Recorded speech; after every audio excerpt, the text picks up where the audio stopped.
Daripada dua perlawanan kumpulan H Piala AFC, Sabah FC berjaya menampilkan aksi cemerlang apabila mengumpul 3 mata maksimum daripada kedua-duanya. Jaringan mereka secara keseluruhan juga cukup memberangsangkan dengan skuad Sang Badak sudah menjaringkan 8 gol dan hanya dibolosi sebanyak sekali.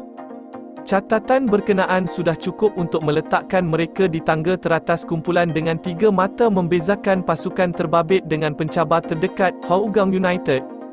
Prestasi itu semestinya mencetuskan kejutan, memandangkan ia merupakan penampilan pertama Sabah FC dalam Piala AFC setelah kali terakhir beraksi di pentas Asia pada 1997. Bagaimanapun, nasib berbeza dihadapi pasukan Borneo berkenaan di peringkat domestik apabila mereka dilihat agak bergelut beberapa minggu kebelakangan ini. Penyingkiran mereka daripada Piala Malaysia di tangan Perak FC baru-baru ini sudah tentu menjadi bahan bualan memandangkan skuad Sang Badak memiliki jurang kualiti berbanding kelab terbabit. Dalam saingan Liga Super pula, pasukan kendalian Datuk Ong Kim Swee tersebut berada di tangga kelima selepas 22 perlawanan hasil kutipan 42 mata. Kedudukan itu hanya akan menyukarkan hasrat Sabah FC untuk beraksi di pentas Asia untuk tahun kedua berturut-turut apabila mereka dibezakan dengan 10 mata daripada kedudukan kedua liga. Jadi, situasi terbabit menimbulkan tanda tanya mengenai kesukaran skuad Sang Badak dalam menterjemahkan prestasi mereka dalam Piala AFC terhadap aksi-aksi di peringkat domestik. Berdasarkan pemerhatian, terdapat 3 punca di sebalik kesukaran anak-anak buah Kim Swee memastikan rekod cemerlang itu diteruskan. Pertama, sasaran awal musim, Sabah FC sudah menunggu kira-kira 26 tahun untuk beraksi di pentas Asia selepas kali terakhir melayakkan diri pada 1997. Oleh itu, terdapat kemungkinan skuad Sang Badak meletakkan sasaran tinggi dalam Piala AFC kali ini dalam usaha mereka menaikkan lagi reputasi pasukan. Hasrat berkenaan sudah tercapai setakat ini apabila mereka masih mengekalkan rekod 100% dalam peringkat kumpulan dengan 2 kemenangan bergaya. Perkara itu pastinya sukar untuk dicapai sekiranya pihak pengurusan meletakkan sasaran tinggi dalam kesemua pertandingan disertai skuad kendalian Kim Swee. Antara pengorbanan yang terpaksa diambil adalah apabila pengendali berusia 52 tahun terbabit perlu menurunkan kesebelasan utama terbaik untuk perlawanan Piala AFC.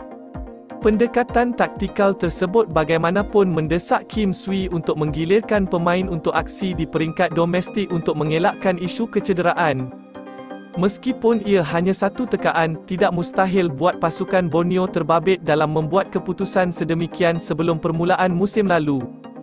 Kedua, kepadatan jadual musim ini, bekas pengendali Harimau Muda terbabit sudah beberapa kali mengeluarkan kenyataan mengatakan beberapa pemainnya beraksi tanpa henti buat kelab mahupun buat negara masing-masing. Cabaran berkenaan sudah tentu membelenggu prestasi Sabah FC di peringkat domestik apabila mereka tidak dapat menampilkan aksi terbaik buat kesemua perlawanan. Ia diburukkan lagi dengan kepadatan jadual, terutamanya dari pertengahan Mei sehingga penghujung Ogos dengan segelintir pemain tidak dapat berehat dengan cukup. Situasi berbeza dihadapi dalam Piala AFC, memandangkan perlawanan di peringkat domestik sudah kian berkurangan, sekaligus menjadi kelebihan buat Sabah FC.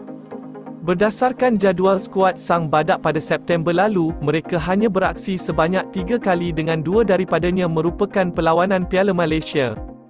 Jadi, melihat kepada faktor berkenaan, pasukan kendalian Kim Swee memiliki satu kelebihan apabila pemain mereka dapat berehat di samping sembuh daripada kecederaan dengan lebih baik. Faktor tersebut dijangka dapat membantu Sabah FC untuk terus bersinar di pentas Asia memandangkan mereka hanya memiliki baki 4 perlawanan Liga Super.